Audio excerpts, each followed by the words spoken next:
क्या हर दुआ नेमत होती है? एक दरवेश की दुआ ने साबित कर दिया कि नियत के बिना की गई दुआ भी सज़ा बन सकती है। बगदाद के शहर में एक दरवेश रहता था जो ज़्यादातर सफ़र में ही रहता था। कभी वह बगदाद के किसी एक गांव में नज़र आता तो कभी किसी संगीत दूसरे गांव में। लोग अक्सर उसे ढूंढते और अपनी मुरादें पूरी होने के लिए उससे दुआएं करवाते थे।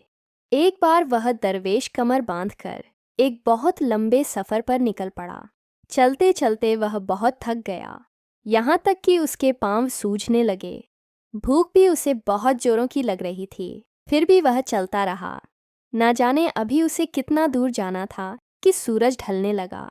उसी दौरान वह एक गांव में पहुंच गया। उसने सोचा कि आज रात यहीं कहीं आराम कर लेना चाहिए ताकि सुबह ताज़ा दम होकर आगे बढ़ सके। यह सोचकर वह एक बड़े और शानदार मकान के सामने पहुंचा और दरवाज़ा खटखटाया। थोड़ी देर बाद एक मोटी सी औरत ने दरवाज़ा खोला और रूखे स्वर में पूछा, कौन हो तुम और क्या चाहते हो? दरवेश ने बहुत नरमी से जवाब दिया, मैं एक मुसाफिर हूँ। आज की रात आराम करने के लिए अगर आप अपने घर में थोड़ी सी जगह दे दें तो मेहरबानी होगी। औरत गुस्से से बोली, दफ़ा हो जाओ यहाँ से। अगर मैं तुम जैसे हर निकम्मे आदमी पर यूं ही रहम करने लगूं तो अपने घर का खर्च कैसे चलाऊंगी?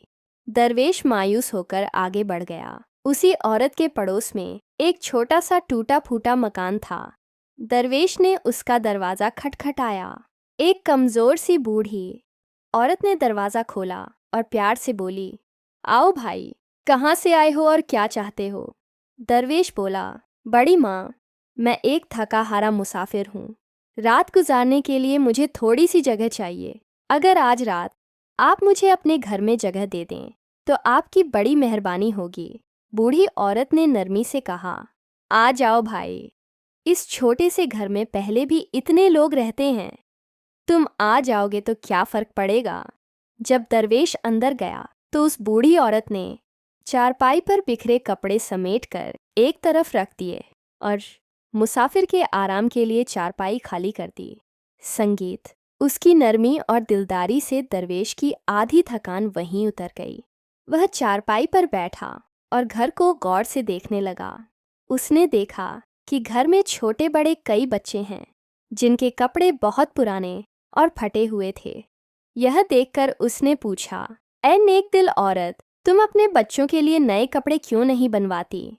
औरत ने गहरी सांस लेते हुए कहा, भाई, मैं एक गरीब बेवा हूँ। मेहनत मजदूरी करके जैसे तैसे इनका पेट पालती हूँ, लेकिन नए कपड़ों के लिए पैसे कहाँ से लाऊं? अब तो खाने का वक्त हो गया है। जैसा भी सूखा रूखा है उसी में शामिल हो जाओ। दरवेश ने चुपके से खाने की तरफ देखा। वहाँ थोड़े से चावल, कुछ रोटियां और पतली सी दाल थीं जो बच्चों के लिए संगीत भी काफ़ी नहीं थीं। यह देखकर वह बोला, बड़ी माँ, मैं थोड़ी देर पहले खा चुका हूँ। अब मुझे बिल्कुल भूख नहीं है। तुम बच्चों के साथ खाना खाओ। मैं बहुत थका हूँ, थोड़ा आराम करना चाहता हूँ। इतना कहकर संगीत वह लेट गया और थोड़ी ही देर में गहरी नींद सो गया।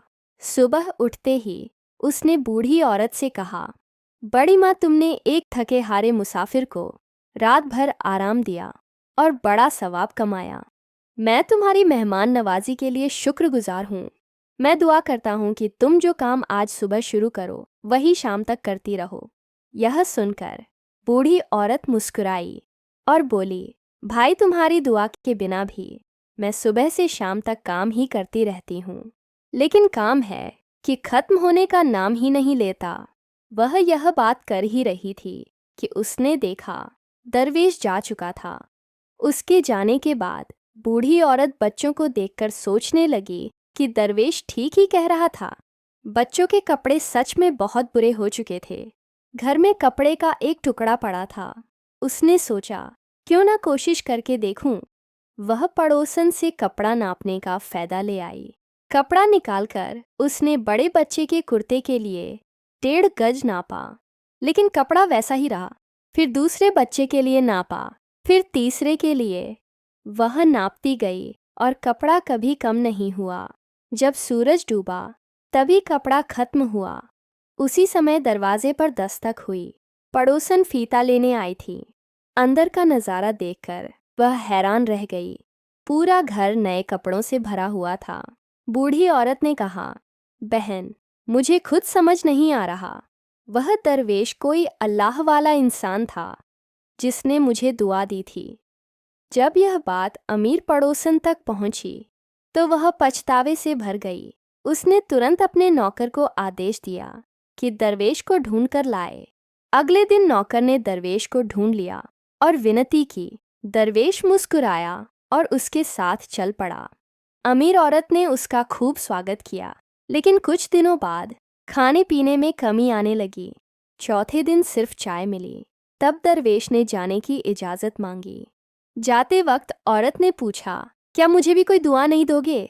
दरवेश ने कहा, मैं दुआ करता हूँ कि तुम संगीत जो काम सुबह शुरू करो वही शाम तक करती रहो।